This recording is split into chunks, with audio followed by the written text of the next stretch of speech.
আমার বিয়ের কয়েক মাস পরেই জানতে পারলাম আমার শাশুড়ি প্রেম করেন। আমার স্বামী বিদেশে থাকেন, আমি আর আমার শাশুড়ি বাড়িতেই থাকতাম। আমার শাশুড়ি ছিলেন বিধবা, তিনি প্রতিদিন সন্ধ্যায় রান্না করতেন আর খাবারটা নিয়ে যেতেন আর বলতেন এটা নাকি উনি একটা অনাথ শিশুকে দেন, এতে করে নাকি আমার শ্বশুর পুণ্য পায়। যাই হোক, একদিন আমার শাশুড়ি অজ্ঞান হয়ে গেলেন, তাকে ডাক্তারের কাছে নিয়ে গেলাম। ডাক্তার আমার শাশুড়িকে দেখে বললেন যে আমার শাশুড়ি নাকি গর্ভবতী। এই ব্যাপারটা আমি আমার শাশুড়িকে জানাইনি। পরের দিন আমার শাশুড়ি যখন বের হলো, আমি তাকে অনুসরণ করতে করতে একটা পুরোনো বাড়িতে গেলাম। দরজা খুলতেই যেটা দেখলাম সেটা দেখে তো আমার হুশ উড়ে গেল, কারণ আমার শাশুড়ি সারাদিন রাত কি করতো সেটা নিয়ে আমার কোনো মাথা ব্যথাই ছিল না। কিন্তু আমার স্বামী যখন এখন বিদেশে চলে গেছে, এখন আমার শাশুড়ির সাথে টুকটাক একটু কথাবার্তা হয়। কিন্তু আমার শাশুড়ি অন্য সব শাশুড়ির মতো ছিল না, তিনি খুব অদ্ভুত ছিলেন।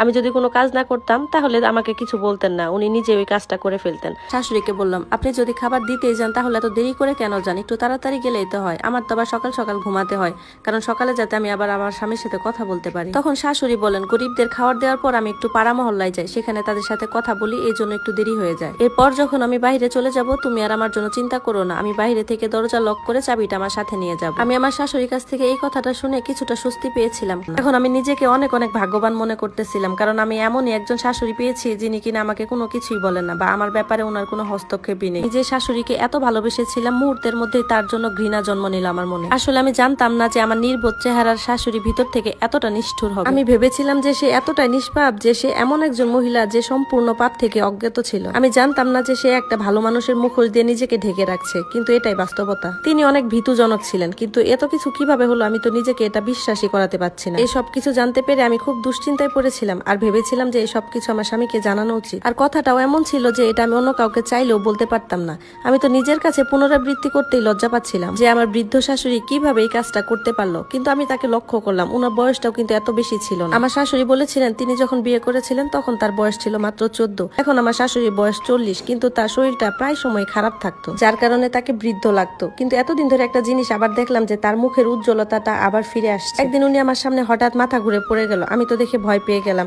আমি তার জ্ঞান ফেরানোর জন্য যথেষ্ট চেষ্টা করলাম, আল্লাহর রহমতে কিছুক্ষণ পর তার জ্ঞানটাও ফিরে এলো। আমি জিজ্ঞাসা করলাম, মা কি হয়েছে আপনার? উনি বললেন হয়তো বা ব্লাড প্রেশার কমে গেছে। আমি বললাম আচ্ছা ঠিক আছে, আপনাকে আমি হাসপাতালে নিয়ে যাচ্ছি।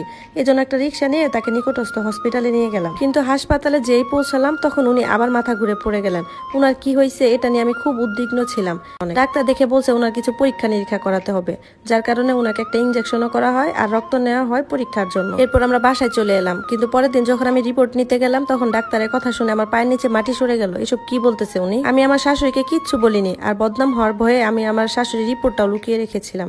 এদিকে আমার শাশুড়ির স্বাস্থ্য ক্রমশই খারাপ হতে থাকে। এমন শরীর খারাপ নিয়ে উনি রোজ রাতে খাবার নিয়ে যেতেন। আমার তো খুব রাগ লাগতো যে এই মহিলা আসলে কি শুরু করছে, কি বোঝাতে চাইতেছে, এরকম খারাপ শরীর নিয়ে ওনাকে বাইরে যেতে হবে। আমি তো তার স্বামীর প্রতি ভালোবাসা দেখে খুব মুগ্ধ হয়েছিলাম, কিন্তু এই মহিলা যে এরকম খারাপ কাজ করবে সেটা জানতাম না। এখন আমি নিশ্চিত হয়েছিলাম যে উনি খাবার দেওয়ার অজুহাতে তার প্রেমিকের সাথে দেখা করতেন এবং দুজনে সেখানে একসাথে খাওয়া দাওয়া করতেন। এই বয়সে এসে আমার শাশুড়ি এইসব কাজকর্ম দেখে আমার খুব খারাপ লাগছিল। তার তো এই বয়সে এইসব করা ঠিক হয়নি। এই ব্যাপারটা আমি আমার স্বামীকেও বলার সাহস পাইনি, কারণ সে যদি আমাকে অবিশ্বাস করে।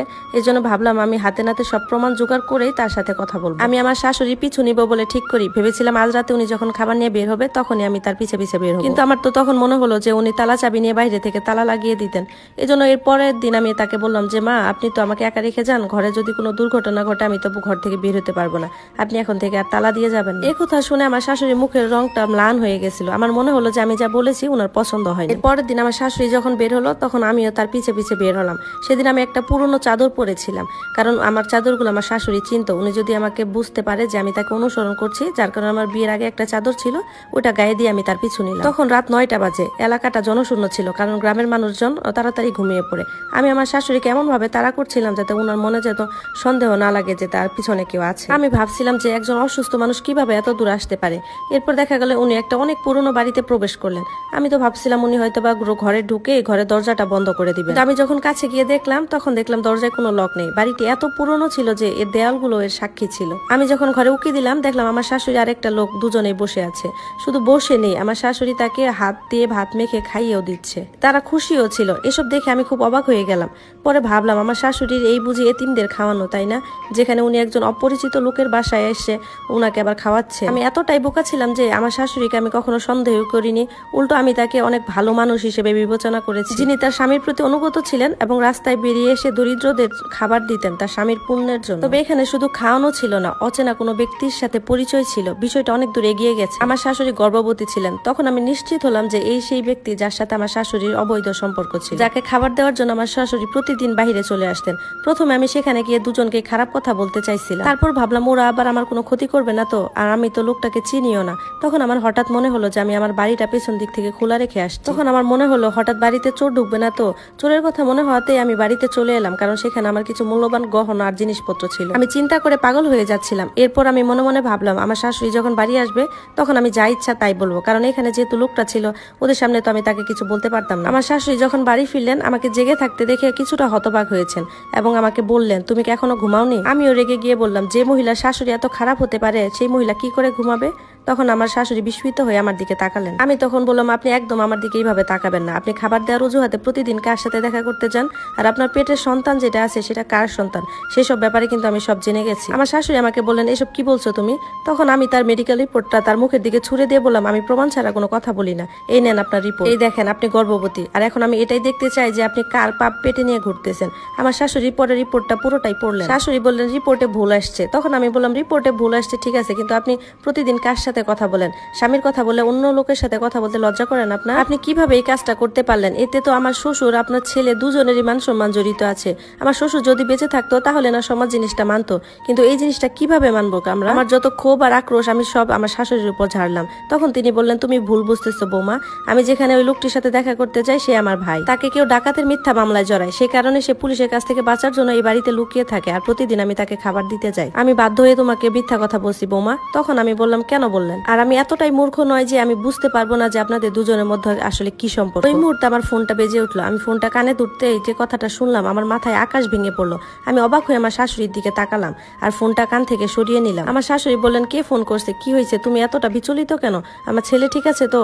আমি এরপর ওইখান থেকে আমার রুমে চলে যাই। আমি ঘরের দরজাটা বন্ধ করে নিজেই কাঁদতে শুরু করি যে এটা আমি কি করলাম। আমার শাশুড়ি আমাকে বারবার জিজ্ঞাসা করছে, কি হয়েছে, কার ফোন ছিল? কি আর বলবো, ওই ফোনটা ছিল ওই ল্যাব থেকে, যে ল্যাবে আমি আমার শাশুড়ি পরীক্ষা করিয়েছিলাম।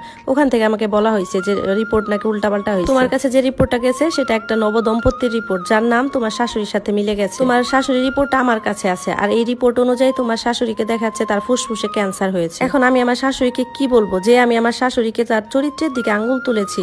তার জীবনে আর মাত্র কয়েকটা দিন বাকি আছে। কোন মুখে আমি আমার শাশুড়িকে এই কথাটা বলবো, আর কোন মুখে আমি তার কাছে ক্ষমাটা চাইবো? অবশেষে আমি দরজাটা খুললাম আর আমার শাশুড়িকে জড়িয়ে ধরে কাঁদতে শুরু করলাম। এরপর তাকে পুরো ঘটনাটা খুলে বললাম। এরপর থেকে আমার শাশুড়ি প্রতিনিয়ত অনেক অসুস্থ হয়ে পড়ে, আর তার চোখে আমার জন্য সবসময় একটা অভিযোগ ছিল। সেই লোকটি আসলে আমার শাশুড়ি ভাই ছিল, যে পুলিশের কাছ থেকে লুকিয়েছিল। একটা ছোট্ট ভুল বোঝাবুঝি সবকিছু ধ্বংস করে দিল। এর কয়েক মাস পর আমার শাশুড়ি পৃথিবী ছেড়ে চলে গেলেন, কারণ তার ক্যান্সার হয়েছিল। কিন্তু আমি নিজেকে কখনোই ক্ষমা করতে পারবো না। আমার তখন উচিত ছিল আমার শাশুড়ি সম্পূর্ণ কথাটা শোনা এবং ল্যাবের লোকজনকে বলা যে আপনাদের রিপোর্টটা হয়তো বা ভুল হয়েছে, কিন্তু তখন আমার চোখ বন্ধ ছিল। আর এখানেই আমি আমার জীবনের সবচেয়ে বড় ভুলটা করছি। এটাই আমার হৃদয়ে সবচেয়ে বড় বোঝা হয়ে যাবে।